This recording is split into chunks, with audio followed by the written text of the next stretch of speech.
Donc voilà. Oui, si vous avez un ayatollah qui dit on prend pas le bateau parce que le bateau c'est péché, c'est fini. C'est fini, quoi. C'est pour ça qu'il faut toujours beaucoup de liberté dans une structure pour qu'il y ait des Christophe Colomb. Et même s'il y en a qui font des bêtises.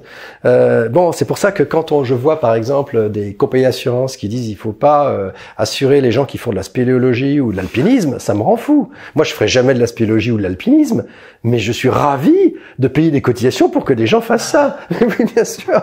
Mais évidemment, faut bien qu'il y ait des gens qui prennent des risques, qui s'amusent, qui fassent des choses dans la vie, quoi, qu'il y ait des choses à raconter. Sinon, on découvrira jamais les grottes, hein. Souterraines. On découvrira rien s'il n'y a pas des gens qui font ça. Si on interdit, si personne veut financer Christophe Colomb, bah Christophe Colomb il part pas.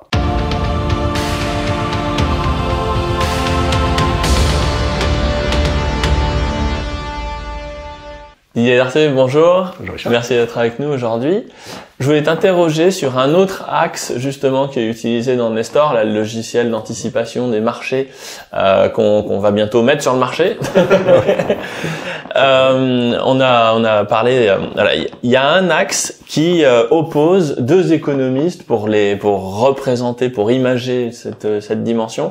C'est Smith contre Malthus. Alors Malthus, tout le monde connaît parce qu'il est redevenu à la mode depuis quelques années avec les adeptes de la décroissance. C'est de dire quand vous manquez d'une ressource, au bout d'un moment ça pose problème et ça vient casser tout le biniou. Tout le système s'effondre parce que vous manquez de blé et il y a plus de blé, vous nourrissez pas les gens et voilà. Le problème de Malthus c'était ça. Et Smith, au contraire, c'est la fameuse main invisible qui dit laissez faire, les choses s'organisent et au final ça se passe bien. Alors comment est-ce que justement toi t'arrives à lire cette histoire, à l'interpréter sur les marchés pour arriver à en tirer quelque chose d'opérationnel et pas tomber dans le dogmatisme, tout va se casser la figure ou alors non, il n'y a pas de problème. Alors, oui, tout à fait. Donc, en fait, moi, je l'ai pris du côté Malthus. Ça, c'est mon côté pessimiste, que tu connais bien, n'est-ce pas? Donc, je l'ai pris du côté Malthus en disant, finalement, effectivement, s'il n'y a pas de manque de quelque chose, si on est on a un processus de fabrication et que les matières premières arrivent bien, qu'on a l'électricité, que le personnel est bien là, que tout va bien et que ça sort bien et que le transporteur est là pour récupérer le produit fini, bah, c'est formidable, quoi. C'est du Suisse. Et puis tout ça est fluide. Et puis s'il y a des petits déséquilibres, la main invisible du marché va faire que si quelqu'un devient un peu trop cher, on va le remplacer par quelqu'un qui est un peu moins cher, etc. Bon. Un concurrent qui arrive, qui refait la même chose mais un peu moins cher. Ça donne de la pression. Donc tout ça, c'est ça. Donc ça, c'est très bien, c'est du Smith. Et donc l'optimisation par le marché. Optimisation par le marché naturel de tout ça qui est très fluide. Mais il dit ok, mais il a quand même raison, Malthus. C'est que tout ça c'est très bien si le matière première arrive, le personnel est là et on appuie et puis il n'y a pas d'électricité parce que je sais pas le disjoncteur a sauté. Alors là il y a un gros problème, quoi. Et donc ça c'est un goulot d'étranglement. Dans l'économie, il y a un truc qui casse dans la chaîne parce que c'est quand même une grosse machinerie ce truc-là. Donc s'il y a une machine, un bout de la machine qui marche pas, très très embêtant. Et donc le principe de ce Nestor, de ce que l'on essaie de faire, c'est d'un point de vue macroéconomique, où est-ce qu'il pourrait y avoir ces goulots d'étranglement? Eh bien, on voit que ça peut être de plein de choses dont on a parlé. C'est-à-dire que ça peut être l'électricité, ou l'énergie, ou le pétrole. Il y en a pas, il y en a pas. Donc quand il y en a pas assez, parce que les compagnies pétrolières n'ont pas assez, fait d'investissement, comme c'est le cas depuis des années, par exemple. Quel est le risque? C'est tout d'un coup, la demande monte et puis il n'y a plus de pétrole. Enfin, il y en a plus suffisamment pour répondre à la demande. Qu'est-ce qui se passe dans ces moments-là? Le prix du pétrole s'envole. Si le prix du pétrole s'envole, avant d'avoir le temps de recreuser pour en retrouver, il va se passer quand même un petit moment dans lequel les économies vont sacrément souffrir. Avec Charles, on a fait une vidéo là-dessus, on disait les cycles de l'énergie, c'est 7 à 15 ans, quoi. Voilà. Donc quand on est en shortage, il faut compter 7 à 15 ans pour... Ça va faire mal, voilà, c'est ça. Ça va faire mal pendant au moins 7 ans. Ça va piquer fort. Ça va piquer fort. Donc là, on voit que, par exemple, le prix de l'énergie, c'est un problème. Si, par exemple, on a une économie qui va très très fort, comme c'était aux États-Unis avant qu'il y ait le début du Covid, il commence à y avoir plus tellement de main-d'œuvre. Donc il peut y avoir un goulot d'étranglement au niveau de la main-d'œuvre. Alors ça c'est une chose rêvée, ça serait rêvé pour nous, cette chose-là. Ça n'existe pas depuis longtemps en France, mais c'est une possibilité. Donc quand on commence, alors ça n'existe pas de façon générale en France, mais ça existe dans certains métiers, par exemple. Donc certains métiers, on manque de certaines qualifications. Et à ce moment-là, qu'est-ce qui se passe ? Le salaire de ces métiers augmente de façon considérable. Donc c'est une inflation. Et oui, il faut savoir qu'un grutier, ça se paye 2500 € par mois. Ben voilà. Alors qu'un grutier, Oui. en termes, c'est pas bac plus 5, hein, on est d'accord. Bien sûr, bien sûr. Mais un mec qui s'est tiré du plâtre, Oui. hein. Oui. Pas projeté avec un outil, mais vraiment tiré du plâtre, ben c'est 2000, 3000 € par mois. Oui, voilà. Puisqu'il n'y en a pas. Il y en a pas. Et puis il faut savoir bien le faire. Voilà. Ouais, bien sûr, bien sûr. Donc il peut y avoir ça, il peut y avoir du capital qui manque. Les gens ont plein d'idées, ils ont plein de projets, bah attends, là il n'y a pas d'argent. La banque vous refuse l'accès à ce capital. Ah bah les projets vont s'effondrer, ça va pas marcher, etc., etc. Donc on voit comme beaucoup de choses. Donc il peut manquer de capital, il peut manquer de monnaie, tout simplement. Il n'y a pas assez de monnaie, ou il y a trop de monnaie. Enfin, il y a des effets dans lesquels la mécanique n'est pas huilée. Quand elle n'est pas bien huilée, parce que soit il y en a trop, soit il n'y en a pas assez de certaines choses, eh ben l'ensemble se dérégule. Donc Malthus, c'est le vilain génie qui vient mettre des coups de pied dans la machine économique. Qui vient mettre dans les coups de pied dans la machine économique, à droite, à gauche. Pour la faire foirer. Et qui font que finalement, les marchés, alors nous on suit ça surtout pour les marchés des actions, puisque c'est le profit en fait des entreprises. Et on voit que dans les profits, il y a l'écoulement, qu'on regarde par exemple par le commerce ou le commerce international. Quand on voit qu'on a des mesures de restriction du commerce international, c'est pas terrible pour l'écoulement des produits à l'export. C'est ce qu'on a eu par exemple l'année dernière, il y a 2 ans, avec Trump et les batailles contre la Chine. Alors ça, par exemple, c'est un goulot d'étranglement sur l'écoulement des produits à l'international. Voilà, c'est un facteur qu'on suit, ça. C'est très mauvais, ça, pour l'ensemble des profits des entreprises. Ensuite, on a l'énergie. Ensuite, on a la monnaie. Ensuite, on a les actifs eux-mêmes. On manque d'actifs, les prix s'envolent. On manque, on manque d'immobilier, les prix s'envolent. C'est un manque. Si on avait suffisamment d'immobilier, les prix s'envoleraient pas comme ça. Voilà, une chose comme ça. Et puis, on a évidemment l'inflation des biens de consommation. Et puis enfin, il y a des trucs qui sont bien, c'est la croissance qui est dans l'autre sens. Si la croissance faiblit... Pour l'immobilier, c'est peut-être pas un manque d'immobilier qu'un surplus de monnaie pour en acheter. Oui, bien sûr. On a les deux effets. C'est-à-dire qu'on a les deux effets. Évidemment que la baisse des rendements de la monnaie, donc l'abondance de monnaie, va faire flamber les prix de l'immobilier. Donc c'est une inflation sur les prix de l'immobilier. Et ça, c'est pas bon. Non. C'est pas bon pour l'économie, puisque ça appauvrit pas ceux qui ont leur immobilier, mais ça appauvrit tous ceux qui veulent avoir accès à l'immobilier. L'idée, c'est d'arriver à regarder justement tous ces goulots d'étranglement, tous ces problèmes qui dérèglent la belle mécanique de Smith, d'Adam Smith, qui était un doux rêveur. Là, il était complètement rêveur, ce type-là. On raconte que en se baladant, non mais c'était professeur tournesol, donc en se baladant dans la rue en affichant ce truc, il tombait dans un trou quand même. Donc c'était lui. C'était lui, voilà. Donc c'était un type assez étonnant. Et Malthus, c'était un prêtre anglican qui était très rigoureux et qui a dit tout simplement que la croissance de la population, il avait réalisé que c'était exponentiel. C'était un taux d'accroissement constant, ce qui mène à une exponentielle, comme le prix d'un actif financier. Il avait réalisé que la croissance de la production agricole était linéaire. Et donc, il s'est dit, il y a un moment donné, il va y avoir trop d'hommes sur Terre, on pourra pas les nourrir, ça va être des famines épouvantables, donc le capitalisme va nous mener droit à la famine. C'est ce qu'il annonçait. Il s'est complètement trompé, puisqu'il y a eu des gains de productivité gigantesques dans la révolution agricole. Donc il s'est complètement trompé de ce point de vue-là, mais il ne s'est pas trompé sur le fond, puisqu'il a eu raison de dire, attention, si on étend son concept, il y a bien des goulots d'étranglement. Et on voit même que si aujourd'hui, il revient un petit peu à l'honneur, parce que, on sait fabriquer ce qu'il faut pour nourrir 7 milliards de personnes, à peu près. Mais on se rend compte qu'on peut pas monter à 15, à 20 ou à 40, parce qu'on est en train de brûler la planète. Donc le goulot d'étranglement, il est toujours quelque part. Et on sait très bien que le pétrole, il n'y en a pas pour 100 000 ans. Donc il y a toujours des goulots d'étranglement, alors ensuite qui doivent être remplacés par de l'imagination, etc. Mais l'existence de ces goulots d'étranglement, le concept même, il a eu raison. Donc en fait, on les oppose en disant, quand il n'y a pas de goulot d'étranglement, c'est Smith. Quand on commence à avoir des goulots d'étranglement, on les compte, on les identifie. Et ensuite, quand il y en a trop, on dit attention, danger. Là, danger pour les actions, sortez des marchés actions, parce que d'un point de vue macroéconomique, pour les actions, la situation est dangereuse. Et donc sortez. Donc c'est une analyse macroéconomique à partir d'une série, c'est du pointillisme, à partir d'une série de points sur ces goulots d'étranglement possibles, et qui sont ensuite analysés globalement. Parce qu'en fait, Smith et Malthus se disputent la balle sur des cycles économiques. C'est-à-dire que dès que Smith fait un peu trop bien son boulot, et du coup, il y a des goulots d'étranglement qui apparaissent, et c'est Malthus qui revient avec ses courbes qui se croisent en disant oui, mais non, mais là ça marche plus. Et à ce moment-là, on voit bien le cycle. Et pour que le cycle reparte, on voit bien comment il casse. Et pour que le cycle reparte, C'est là où il faut un génie supplémentaire sorti d'une bouteille. Il faut arriver à innover, à surinnover.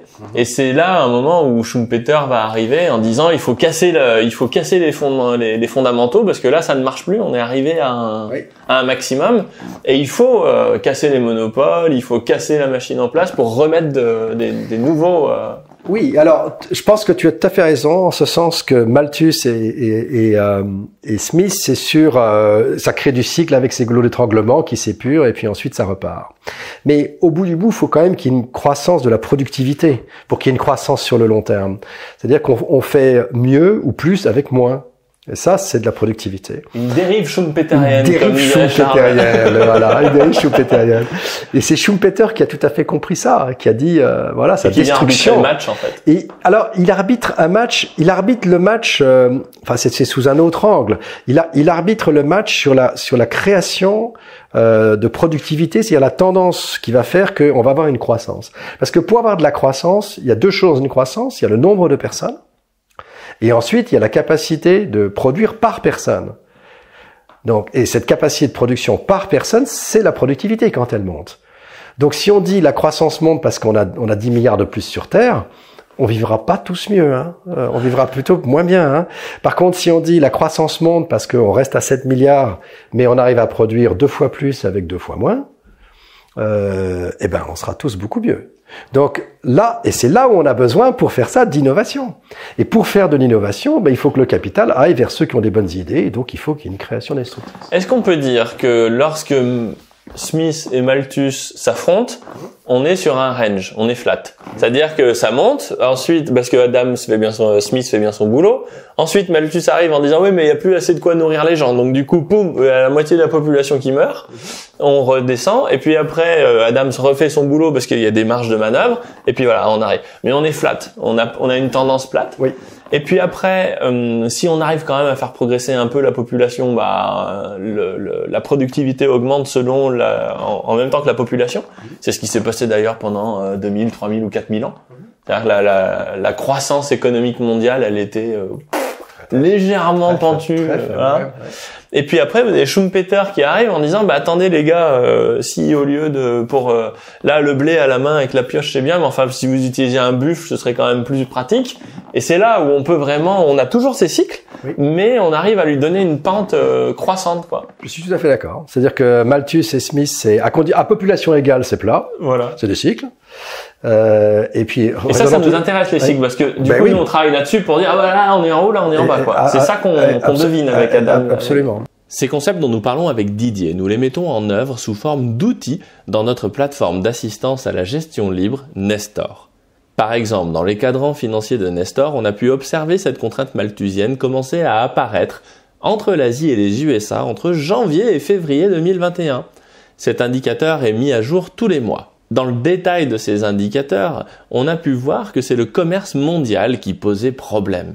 Et justement, le commerce mondial agrège des goulots d'étranglement dans sa construction. Bon, pour autant, les banques centrales ont immédiatement injecté beaucoup de liquidités, et ce n'est pas allé plus loin. Pour autant, nous avions prévenu les lecteurs de la lettre d'investissement début février que la situation pouvait se retourner et qu'il était important de surveiller notre indice de tendance. Notre indice de tendance, c'est l'indice des maçons, dont j'ai déjà parlé avec Didier dans cette vidéo, si vous voulez savoir comment il est construit. Comme la tendance sur les marchés était clairement à la hausse, cela nous a permis d'ignorer cette alerte macroéconomique forte. Selon le vieil adage, le marché a toujours raison.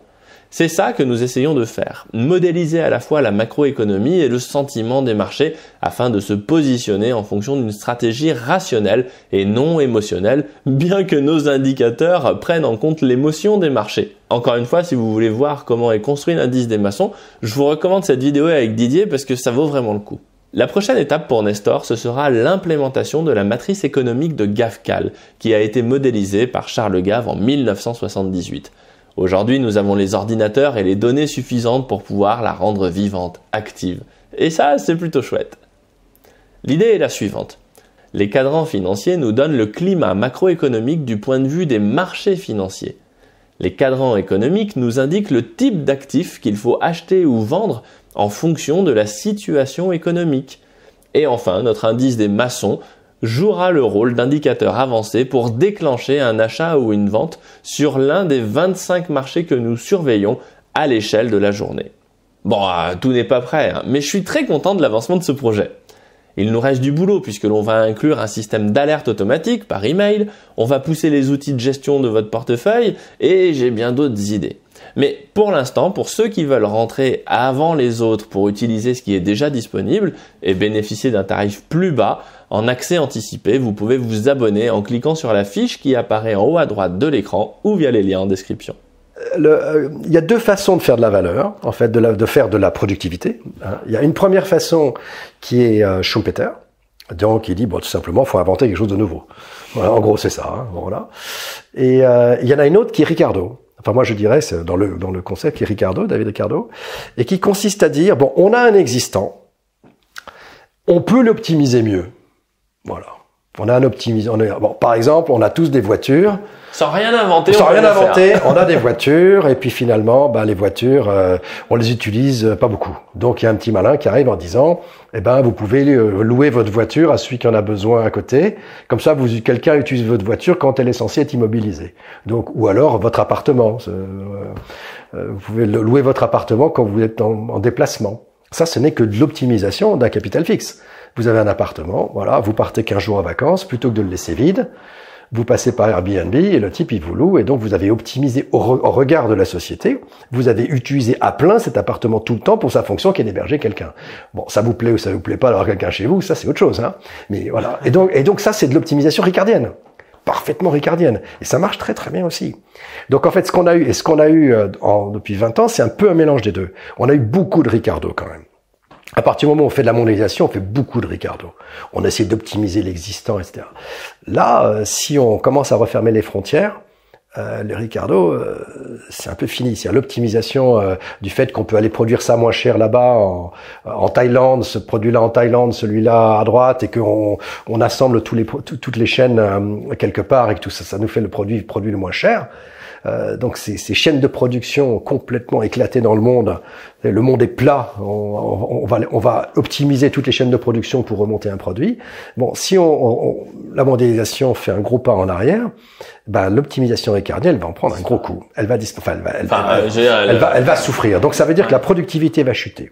Ça, c'est inévitable. Donc la productivité chutant, ça veut dire que dans ce qu'on dit, les actions, dans les 10 ans à venir, sera plus dure. La valeur intangible. La valeur intangible, elle va être un peu plus dure. Elle va être un petit peu plus dure. Et donc, elle peut être compensée par du Schumpeter. S'il y a effectivement des inventions, de l'innovation, de la volonté, la pêche, des trucs comme ça, alors là, oui, on peut reprendre le relais. Mais ça, on ne le sait jamais. Et puis, là, c'est bien parce qu'on fait un petit cours d'économie pour tous les étudiants qui ont besoin de se caser un peu les économistes. Mais en gros, Smith et Malthus, c'est quelque chose de cyclique et d'assez systématique. On a une limite haute, on a une marge de progression, et puis bim, boum, bim, boum, bim, boum. Il n'y a rien d'extraordinaire là-dedans. C'est assez mécanique, c'est un peu comme une pendule, quoi. Par contre, quand Ricardo arrive, ça demande déjà d'avoir une capacité à optimiser un système. Donc il faut déjà laisser les gens faire. Il faut déjà... Voilà, c'est plus compliqué. Ça se fait pas comme ça. Et Schumpeter, c'est encore pire parce qu'il faut inventer l'électricité. Il faut inventer. Quand on est à la bougie, quand tout le monde est à la bougie, on a des problèmes de cire, on a des problèmes de comment je répartis les bougies, les usines de fabrication de bougies. Mais si je veux outrepasser des limites, il faut inventer l'électricité. Donc là, on voit que le challenge, on peut avoir des problèmes pendant un moment, ouais. Entre le moment où on a des problèmes de bougies et des moments où on invente l'électricité. Ouais, Schumpeter, c'est Christophe Colomb qui part avec son bateau. Et puis c'est pas où il va arriver, et puis il se dit, si ça se trouve, dans 20 jours, on est tous morts. Et puis 99% des Christophe Colomb sont morts. Hein. Ils sont mais bien sûr, c'est pour ça que c'est vraiment, et c'est ce qui se passe d'ailleurs dans la création destructrice. La plupart des entrepreneurs se font faillite. Mais, voilà, il y en a un certain nombre qui ne font pas faillite et qui découvrent l'Amérique. Et une fois qu'ils ont découvert l'Amérique, c'est pas forcément eux qui s'enrichissent d'ailleurs. Parce que c'est ce qui crée les plus grosses marges d'enrichissement pour le reste du monde. Pour le reste du monde, parce qu'à partir du moment où on sait qu'on peut aller de l'Europe en Amérique en moins de 20 jours de bateau sur une caravelle, je sais plus combien c'était leur trajet, mais ça devait être cet ordre-là, je sais pas exactement. Eh ben, les gens se disent, maintenant, il n'y a plus de risque, c'est bon. Et donc, allez hop, on affrète les caravelles, on se met tous, et on est parti pour aller chercher et des trucs. Et là, alors là, on fait du Ricardo, là. Là, on commence à optimiser le truc. Et là, alors là, c'est des fortunes gigantesques qui se créent. Mais c'est ça qui est intéressant, c'est qu'il faut les deux dans la création de richesse. Il y a pas l'un ou il y a pas l'autre, ça marche pas. Ça marche pas. Voilà. Oui, si vous avez un ayatollah qui dit on prend pas le bateau parce que le bateau c'est péché, c'est fini. C'est fini, quoi. C'est pour ça qu'il faut toujours beaucoup de liberté dans une structure pour qu'il y ait des Christophe Colomb. Et même s'il y en a qui font des bêtises. C'est pour ça que quand je vois, par exemple, des compagnies d'assurance qui disent il faut pas assurer les gens qui font de la spéléologie ou de l'alpinisme, ça me rend fou. Moi, je ferai jamais de la spéléologie ou de l'alpinisme, mais je suis ravi de payer des cotisations pour que des gens fassent ça. Mais bien sûr, mais évidemment, faut bien qu'il y ait des gens qui prennent des risques, qui s'amusent, qui fassent des choses dans la vie, quoi, qu'il y ait des choses à raconter. Sinon, on découvrira jamais les grottes, souterraines. On découvrira rien s'il n'y a pas des gens qui font ça. Si on interdit, si personne veut financer Christophe Colomb, Christophe Colomb, il part pas. Donc non, c'est très bien d'avoir ça. Effectivement, l'équilibre entre les deux est intéressant. Et là, effectivement, on a été dans une période très ricardienne. On a eu aussi du Schumpeter. Tu parlais de l'électricité, par exemple. L'invention de l'électricité, ça, c'est complètement du Schumpeter, quoi. Il faut vraiment inventer ce truc-là. Le Ricardo, c'est New York. Parce que si vous avez de l'électricité, vous faites des tours qui font 30 étages. Vous n'avez pas d'électricité, vous pouvez pas. Si vous avez l'électricité et Christophe Colomb, Christophe Colomb, Ricardo vous amène New York. Mais bien sûr, voilà. Donc New York, c'est le Ricardo de l'électricité. Si vous n'avez pas d'ascenseur, vous pouvez pas faire une tour à 30 étages parce que personne ne va l'acheter. Hein. C'est sûr. Voilà. Donc en fait, l'électricité, ça donne l'ascenseur, ça donne les tours. Et donc c'est très amusant. Et puis à chaque fois, on a une invention majeure qui donne des structures totalement différentes dans la société et qui font des optimisations, des nouvelles façons de vivre. Formidable.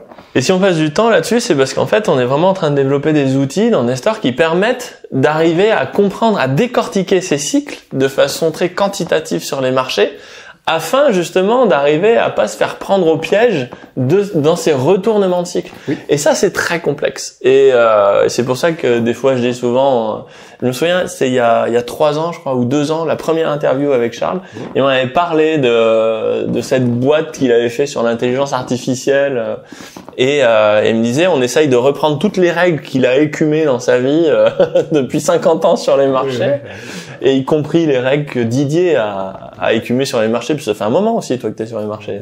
C'est combien? J'ai démarré à 25 ans, donc tu vois, ça fait un moment quand même. J'avais plus de 30 ans. Et l'idée, c'est ça, c'est d'arriver, parce que l'expérience, c'est mon père qui me disait, c'est la lanterne qui éclaire le chemin qu'on a parcouru. Mais c'est bien beau, mais tout ça, c'est assez intuitif. Quand on a 75 ans et qu'on explique ça aux jeunes, on dit fais attention, bon courage avec ça, fais attention, je fais attention à quoi? Ouais. Et mettre des quantités dessus et arriver à modéliser, c'est vraiment le pas supplémentaire, et c'est l'ambition qu'on a en se disant faut faire ça, quoi. Alors c'est une ambition pour essayer d'aider un petit peu, et puis c'est aussi une ambition parce que quand on automatise des trucs comme ça, c'est aussi beaucoup de traitement de données. Et en fait, c'est formidable de faire du traitement de données parce que honnêtement, suivre le monde sur 40 marchés comme on le fait, ou si on, je sais pas si on fera 20 ou 40, mais enfin on en suit potentiellement beaucoup, et sur toutes les classes d'actifs, les actions, les obligations, les devises. Ça fait beaucoup de choses à lire tout le temps, hein. Et puis on se souvient pas. Puis quand on a lu un truc, on était bien convaincu, on connaît bien son dossier, puis on le laisse tomber, on le reprend 3 mois plus tard. On se dit, mais attends, qu'est-ce qui s'est passé depuis 3 mois, quoi. Donc en fait, l'intérêt aussi, c'est d'avoir des trucs. Quand on a un peu automatisé tout ça, la façon de penser, on réfléchit d'abord de façon humaine. Ensuite, on regarde la façon dont on va le garder, et puis on laisse mouliner la bête. Donc, et cette bête, elle nous apporte une information qui est l'information de dernière source. Sur tous ces trucs-là, et compte tenu de tout ce qu'on a pensé, notre façon de penser ensemble, nous conduit à penser cela. Donc ça nous alerte en permanence sur ce qu'il faut regarder. Et ça nous donne une solution. Alors, on peut la suivre ou ne pas la suivre, mais en tout cas, indépendamment même de la solution qu'elle donne, ça nous alerte sur là où il faut regarder. Et ça, c'est très important parce que sinon, on peut rater les choses. On peut pas se rendre compte que, je sais pas, il y a quelque chose qui se passe, la Turquie est en train de dévaluer, on le voit pas. Tu vois, ou les taux d'inflation sont en train de monter en Amérique du Sud, on part en surinflation, on le voit pas. Donc, on comprend pas les répercussions si on suit pas tout. Puis le grand projet qu'on a avec toi et avec Charles, c'est justement de dire, on fait des vidéos sur YouTube et on passe la connaissance. Et on explique comment ça marche, pourquoi, les fondamentaux, parce que le but c'est que chacun augmente sa culture et son degré de liberté personnelle Ensuite, il y a la lettre d'investissement, vous pouvez vous abonner ici, où on va expliquer, mais c'est du divertissement YouTube. Donc là, on va expliquer, alors vous prenez telle case, vous multipliez par temps, comment ça fonctionne exactement et comment on peut construire un portefeuille. Donc ça, c'est de la connaissance opérationnelle et il faut se plonger un peu dedans, faut lire, mais après vous êtes capable de faire parce que c'est vulgarisé pas à pas. Et puis après, ce qu'on veut faire, c'est carrément l'outil où vous rentrez vous-même vos actifs, votre portefeuille, vous définissez 2-3 règles simples. Et derrière, vous avez tout ce qu'on vous a expliqué dans la lettre et sur YouTube et qui découle des travaux de Gafcal en bonne partie, qui se met en route automatiquement. Et quand vous voyez l'indicateur qui passe au rouge ou au vert, vous dites « Ah oui, mais c'est marrant parce que Charles, il a parlé de ça là-bas, et puis Didier, il a parlé de ça, et puis Richard, il me l'a écrit là. » Et l'idée, c'est vraiment d'arriver à... On se disait ça tout à l'heure avec Charles, je pense que collectivement, aujourd'hui, les solutions collectives, elles sont bouchées. C'est-à-dire que on a un président qui a les compétences dont il peut se prévaloir. Voilà, il n'y a pas de solution collective. La démocratie, on nous a dit non. Le RIC, on nous a dit non. Voilà. Donc, à un moment, il faut être malin, chacun d'entre nous, et au niveau local. Donc, ça demande du boulot, ça demande de l'effort, parce que l'effort, il est plus fait au niveau collectif. Et c'est ça qu'on essaye en fait de mettre à portée pour que chacun puisse prendre, se prendre en main et faire le taf, quoi. Oui. Donc c'est pour ça qu'on passe du temps à vous expliquer les économistes, les règles, les trucs. Bah oui, bien sûr, bien sûr. Si on a une information, c'est pour la transmettre, parce que l'idée, elle est évidemment, elle est schumpeterienne. On a envie que les gens fassent ce qu'ils ont envie de faire. Voilà. Donc, et l'intelligence collective, ce sera toujours plus puissant que n'importe quelle intelligence individuelle, sauf pour quelques génies de la science ou des arts qui vont vous faire des choses comme ça. Mais sur de la grand bien leur face à eux, mais grand bien leur face à nous. Mais ensuite, voilà.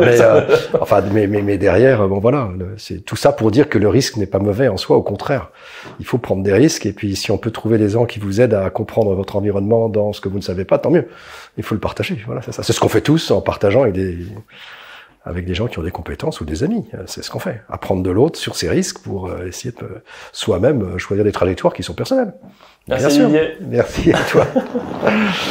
Si vous aimez mes vidéos, abonnez-vous et pensez bien à cliquer sur la cloche pour être notifié lorsque je publie de nouveaux épisodes. Et pour recevoir le guide de l'investissement de ceux qui ont déjà réussi, inscrivez-vous ici.